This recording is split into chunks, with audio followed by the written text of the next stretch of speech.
আসসালামু আলাইকুম ওরহমতুল্লাহি ওবারাকাতুহু। সম্মানিত দর্শক, মৃত্যুর পঞ্চম ধাপের শুরুতে আজরাইল আলাইহিসসালাম প্রবেশ করবেন। এই স্তরে মানুষ পরিপূর্ণভাবে বুঝতে পারবে সে কি জান্নাতি না জাহান্নামী। সে তার আমলের ফলাফল দেখবে এবং তার পরিণতি সম্পর্কে জানতে পারবে। শপথ সেই ফেরেশতাদের যারা নির্মমভাবে রূহ টেনে বের করবে। সূরা নাজিয়াত আয়াত ১। জাহান্নামে একদল ফেরেশতা থাকবে যারা আগুনের কাফন প্রস্তুত করে এবং খুব নির্দয়ভাবে পাপী ব্যক্তির রূহ কবজ করে। আরেকটি আয়াতে এই কঠিন পরিস্থিতির চিত্র বর্ণিত হয়েছে। ফেরেশতারা যখন তাদের মুখমণ্ডল এবং পৃষ্ঠদেশে আঘাত করতে করতে তাদের প্রাণ হরণ করবে, তখন তাদের কি দশা হবে? সূরা মুহাম্মদ আয়াত ২৭। এই ধাপের পর শুরু হবে ষষ্ঠ ধাপ। এই ধাপে মানুষের রূহ প্রস্তুত হয়ে তারাক্কির উপর সম্ভাব্য সর্বোচ্চ স্তরে পৌঁছে যাবে এবং রূহ বের হওয়ার জন্য আজরাইল আলাইহিস সালামের কাছে আত্মসমর্পণের জন্য নাকে মুখে অবস্থান করবে। বান্দা যদি পাপিষ্ঠ হয়, তখন আজরাইল তাকে বলবে, হে নিকৃষ্ট আত্মা, তুই আগুন ও জাহান্নাম এবং ক্রোধান্বিত ও প্রতিশোধপরায়ণ রবের উদ্দেশ্যে বের হয়ে আয়। তখন তার অভ্যন্তরীণ চেহারা কালো হয়ে যাবে এবং চিৎকার করে বলবে, হে আমার রব, আমাকে পুনরায় পাঠান যাতে আমি সৎ কাজ করি যা আমি আগে করিনি। সূরা মুমিনুন। কারণ আমি নেক কাজ করতে পারিনি। তখন সে শুনতে পাবে, বলো, তোমরা যে মৃত্যু হতে পলায়ন করো, সেই মৃত্যুর সাথে তোমাদের সাক্ষাৎ হবেই।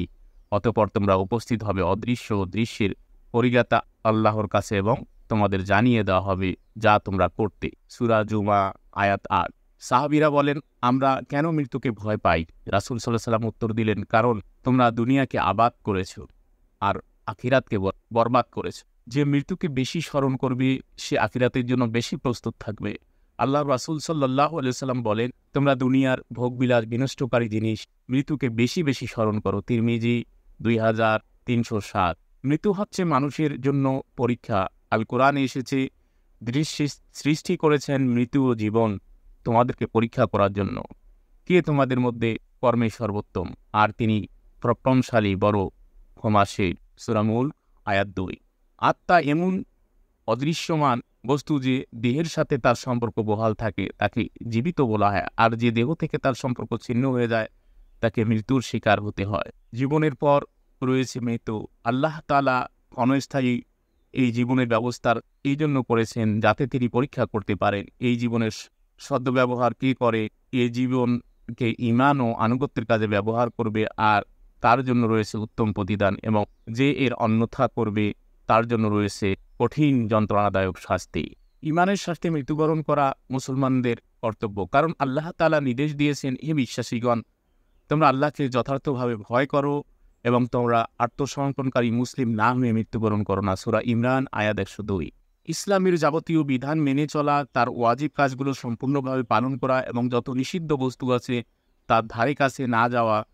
কেউ বলেছেন এই আয়াত নাজিল হলে সাহাবীরা বড়ই বিচলিত হয়ে পড়েন। তাই মহান আল্লাহ বলেন, আল্লাহকে ওইভাবে ভয় করো যেভাবে স্বীয় সাধ্যমতো তাকে ভয় করা উচিত। এই আয়াত নাজিল করেন ফাতাহুল বারী।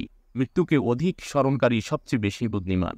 এক আনসারী বলল, হে আল্লাহর রাসূল, মুমিনদের মধ্যে সর্বাপেক্ষা উত্তম কি? রাসূল সাল্লাল্লাহু আলাইহি সাল্লাম বলেন, স্বভাব চরিত্রে তাদের মধ্যে যে ব্যক্তি অধিক উত্তম। সে পুনরায় জিজ্ঞাসা করল, মুমিনদের মধ্যে সর্বাপেক্ষা বুদ্ধিমানকে? তিনি বললেন, তাদের মধ্যে যারা মৃত্যুকে অধিক স্মরণ করে এবং মৃত্যু পরবর্তী জীবনের জন্য উত্তম রূপে প্রস্তুতি গ্রহণ করে, তারাই সর্বাধিক বুদ্ধিমান। ইবনে মাজাহ ৪২৫৯। মৃত্যুকে স্মরণ করার মাধ্যমেই দুনিয়ার আকর্ষণ থেকে মুক্তি পাওয়া যায়। আর মৃত্যুকে স্মরণ হচ্ছে প্রকৃত সম্ভ্রম রক্ষা করাও আল্লাহর প্রতি লজ্জাশীল থাকে। রাসূল সাল্লাল্লাহু আলাইহি ওয়াসাল্লাম বলেছেন, তোমরা আল্লাহ তাআলাকে যথাযথভাবে লজ্জা করো।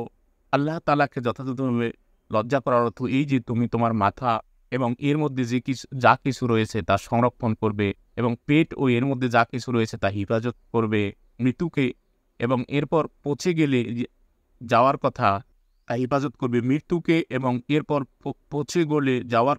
আর যে লোক পরকালের আশা করে সে যেন দুনিয়ার জাঁকজমকপূর্ণ পরিহার করে। যে লোক এসব কাজ করতে পারে সেই আল্লাহকে যথাযথভাবে লজ্জা করে। তিরমিজি ২৪৫৮। এই হাদিসে ৩টি বিষয়ের ইঙ্গিত দেওয়া হয়েছে, যার প্রথমটি হচ্ছে মস্তিষ্ক। মস্তিষ্ক হচ্ছে মানুষের চিন্তা ভাবনার কেন্দ্রস্থল। মস্তিষ্ক সংরক্ষণ করার অর্থ কোনো রকম ঘৃণার ও পাপ কাজের কল্পনাকে মস্তিষ্কে জায়গা না দেওয়া। ভালো মন্দ যে কোনো কাজের চিন্তা প্রথমে মাথায় আসবে, তারপর তা কাজে পরিণত হবে। গাড়ি যেমন ইঞ্জিন দিয়ে পরিচালিত হয়, তেমন মানুষ মাথার বুদ্ধি বিবেক দিয়ে মানুষের কাজ পরিচালিত হয়। দ্বিতীয়, পেট, যা সে খাদ্য দিয়ে ভর্তি করে এবং মস্তিষ্ককে সচল করে তোলে, আর তাই খাদ্য হালাল হলেই মস্তিষ্ক হালাল বা পবিত্র চিন্তা করবে। তৃতীয়ত, মৃত্যু বা পরকালের চিন্তা। একমাত্র মৃত্যুর চিন্তা দুনিয়ার চাকচিক্য থেকে মানুষের অন্তরকে হেফাজত করতে পারে। কারণ কোনো রকম মানচিত্র ছাড়া যখন কেউ উদ্দেশ্যহীনভাবে ঘুরে ঘুরে লক্ষ্যে পৌঁছানোর চেষ্টা করবে, সে ভবঘুরে পথভ্রষ্ট প্রতীক হবে। তেমন যদি পরকালে কারো জীবনের লক্ষ্য হয়ে থাকে, তবে সে কখনো মিথ্যা মায়াদের আকৃষ্ট হবে না। সর্বশেষ মৃত্যুকে স্মরণ করাই মূলত আল্লাহর প্রতি পরিপূর্ণ ঈমানের সাথে লজ্জা রেখে চলার নামান্তর। মৃত্যুর পরও যদি কেউ আমলনামায় সওয়াব বা পুণ্য যোগ করতে চায়, তবে তাকে হাদিসের আলোকে 3টি কাজ করতে বলা হয়েছে। রাসূল সাল্লাল্লাহু আলাইহি সাল্লাম বলেছেন, কোনো ব্যক্তি তার মৃত্যুর পর যা ছেড়ে যায় তার মধ্যে সর্বোত্তম হলো 3টি জিনিস। 1 নম্বরে নেক সন্তান যে তার জন্য দোয়া করবে। 2 নম্বরে এমন সদকা যার উপর উপকার জারি থাকে, এর প্রতিদান তার কাছে পৌঁছাতে থাকবে।